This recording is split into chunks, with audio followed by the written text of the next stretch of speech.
4,000 years ago, a surgeon held a bronze blade to a living human skull. He cut through skin, muscle, and solid bone. He removed a piece of the skull to relieve pressure on the brain. The patient survived. We know this because the bone grew back. The edges healed. This is not a myth. It is physical evidence carved into human remains found in the Egyptian desert.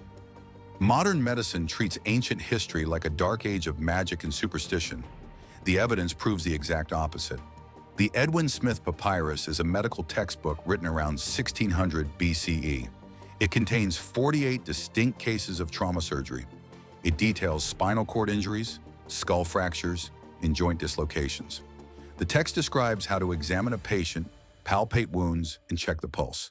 They understood that the heart pumps fluid through vessels across the entire body. They did not just pray for healing, they engineered it. Look at a 3,000-year-old prosthetic toe made of wood and leather. It was discovered attached to the foot of a priest's daughter.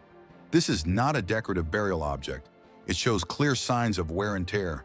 The mechanics of the joint are perfectly calibrated to balance human weight during walking. It is the oldest functional prosthetic limb in human history. Their internal medicine was just as advanced as their surgery. They treated infected wounds using moldy bread. They did not know what bacteria was. They did not have microscopes. But they noticed that specific types of fungi stopped infections from spreading. They isolated the natural properties of penicillin thousands of years before Alexander Fleming grew it in a London lab. They used willow bark to treat pain and fever. Willow bark contains salicylic acid. That is the active ingredient in modern aspirin. Look at a fragment of a ceramic bowl coated in a brilliant, deep blue paint. This color does not exist anywhere in nature. Lapis lazuli was too rare and too expensive. The Egyptians decided to manufacture their own color from scratch. They mixed silica, lime, copper, and an alkali. They fired the mixture in a kiln at exactly 900 degrees Celsius. This process created Egyptian blue. It is the world's very first synthetic pigment. The chemical structure is so complex that it remains stable for millennia. Modern scientists recently discovered something else about this ancient paint. Egyptian blue absorbs visible light and emits near-infrared radiation. It glows under specific imaging equipment. Silicon Valley companies are now using this exact ancient chemical formula to develop advanced security inks, biomedical imaging sensors, and high-efficiency solar cells.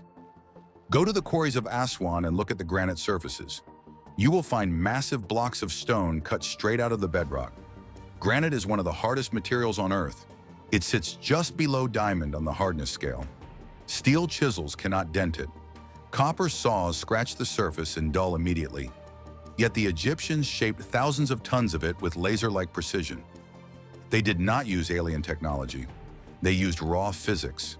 They hammered the granite with balls of dolerite, a stone even harder than granite. They utilized copper saws fed with abrasive quartz sand. The sand acted as teeth. The copper merely held the sand in place.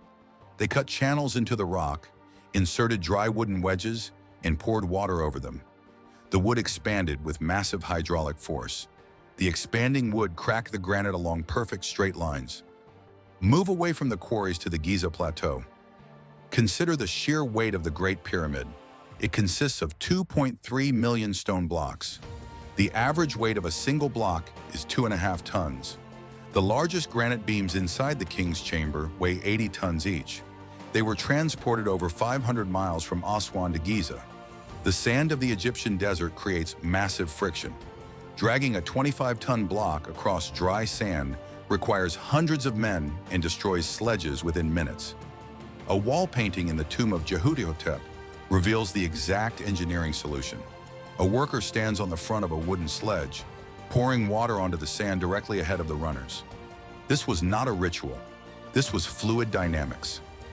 Modern physicists tested this exact method.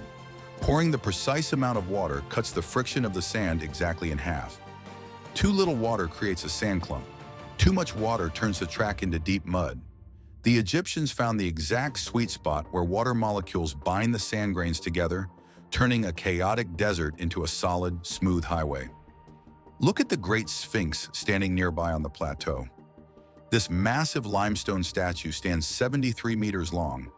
The body is carved directly out of the natural bedrock. The stone layers vary drastically in hardness and density.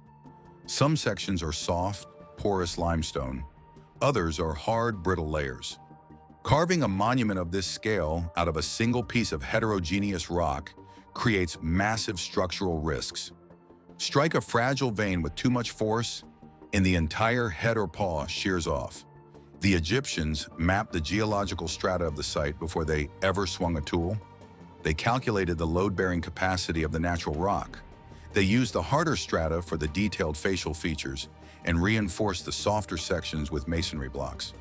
They understood structural geology long before the discipline had a name. They treated the entire landscape not just as a canvas, but as a dynamic building material with specific physical limitations. They adapted their tools to the changing density of the stone as they carved deeper into the earth, preventing catastrophic structural collapse. Look at the alignment of the Great Pyramid. The base covers 13 acres of land. The four corners sit on a massive bedrock platform. The entire structure aligns to true north with an error of just 3/60ths of a single degree. This accuracy beats the Greenwich Observatory in London. They did not have compasses. They did not have GPS. They used the stars. They selected 2 stars on opposite sides of the celestial pole. They hung a plumb line between them. They tracked the precise moment both stars intersected the chord. This created a perfect meridian line on the ground. They repeated this process over months to eliminate human error. They scaled this line across hundreds of meters using simple string and copper sighting tools. Examine the finished stones under a microscope. Look at the black basalt and diorite vessels found beneath the step pyramid of Djoser. There are 40,000 of these vessels. They are hollowed out of stone so hard it dulls modern steel tools. The walls of these vases are micro-thin. Some are as thin as a single piece of cardboard. The symmetry is flawless.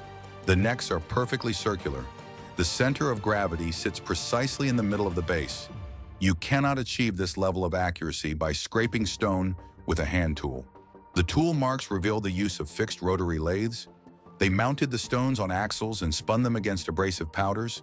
They manufactured luxury tableware using mass production engineering principles that Europe did not replicate until the Industrial Revolution. Examine their textile manufacturing. The linen wrapped around mummies is often as fine as modern silk. They cultivated flax crops with precise watering schedules to control the thickness of the plant fibers. They developed spinning and weaving techniques that produced up to 200 distinct threads per inch. For comparison, high-quality modern bed sheets often feature a similar thread count, using automated industrial looms. They dyed these textiles using complex chemical fixatives called mordants. They used alum and iron oxides to bind natural plant dyes to the fabric fibers at a molecular level. This prevented the colors from fading when exposed to light, sweat, or water. The vibrancy of the fabrics found in subterranean tombs remains intact after 3 millennia. They transformed basic agricultural waste into a high-performance material that resisted rot, insects, and decay, fulfilling both practical daily needs and complex preservation rituals. Step inside an ancient Egyptian neighborhood. We view ancient cities as filthy mud settlements. The city of Kahun was built around 1800 BCE to house construction workers. It followed a strict grid system. The streets were crowned in the center to shed rainwater. Stone channels ran down the middle of the roads to drain waste away from residential walls into a controlled irrigation engine that fed millions of people without depleting the soil. Their legal system matched the sophistication of their civil engineering. Look at the legal papyri from the New Kingdom. Women held full legal status. They did not need a male guardian to execute contracts. They owned real estate, managed businesses, and initiated divorces. If a marriage dissolved, the law guaranteed the woman 1/3 of all joint property. They wrote prenuptial agreements detailing exact asset distribution. Women sued men in court and won. They served as witnesses, jurors, and property executors. This level of gender equity did not reappear in Western civilization until the late 20th century. We look at ancient monuments and see monuments to dead kings. The reality is far more impressive. The Great Pyramid is a monument to logistics, materials science, and geometry. The medical papyri are monuments to empirical observation and biology. The legal documents are monuments to social organization. The Egyptians did not rely on luck. They relied on a deep systemic understanding of the physical world. They built a civilization that functioned like a massive, precise machine.